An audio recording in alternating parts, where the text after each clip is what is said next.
Oh my goodness. Oh my goodness. Where do you even begin with this absolute shocker of a game between the Colts and the Chargers? Insane. Let's be real. Coming into this battle, we all thought the Colts were just kind of stumbling, and to be honest, nobody expected this kind of explosive turnaround. I mean, Jonathan Taylor, absolutely ridiculous. He's just rolling over the Chargers' defense like it's nothing, racking up 3 rushing touchdowns. You could feel the shape of the game shifting every time he touched the ball.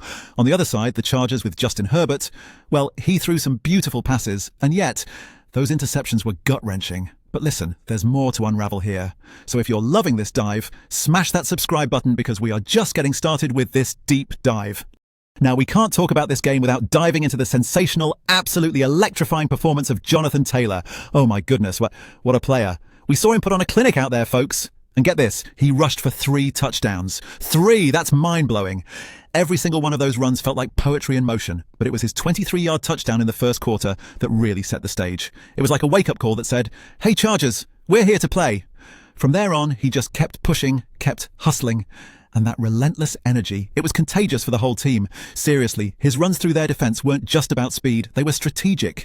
Each time he broke through, he added more pressure, controlled the tempo, and frankly, defied the odds against what we thought was a solid defensive line. And that 19-yarder in the third quarter, absolutely crucial. It showed not just power, but how he was effectively reading the game. You know, with that kind of performance, he's not just lifting the team off the field, he's a game changer, a morale booster. Talk about top-tier impact, incredible stuff. So moving on from Jonathan Taylor's magnificent showcase, we have to talk about the Chargers' defense. They were supposed to be rock solid, right? But man, did they get exposed. The Chargers just couldn't seem to handle Taylor's relentless charge, and this wasn't just about an off day for them, it was symptomatic of deeper issues.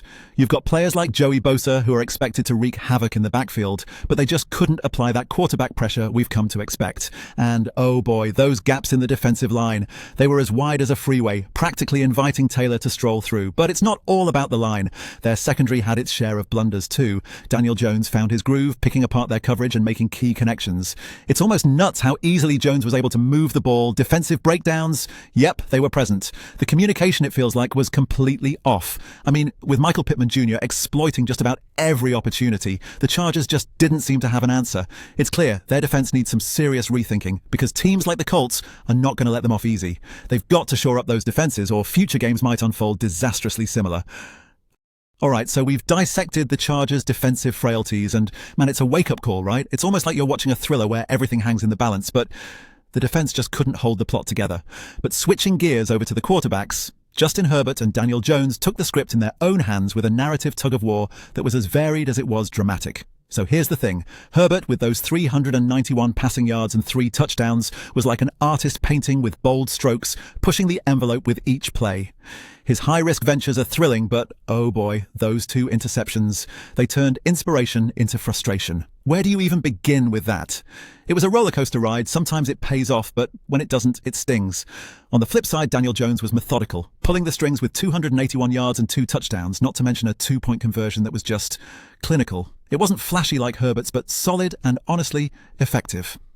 Hey, what do you guys make of this quarterback duel? I mean, who's your pick as the more complete QB? Let me know your take. Drop those thoughts in the comments below.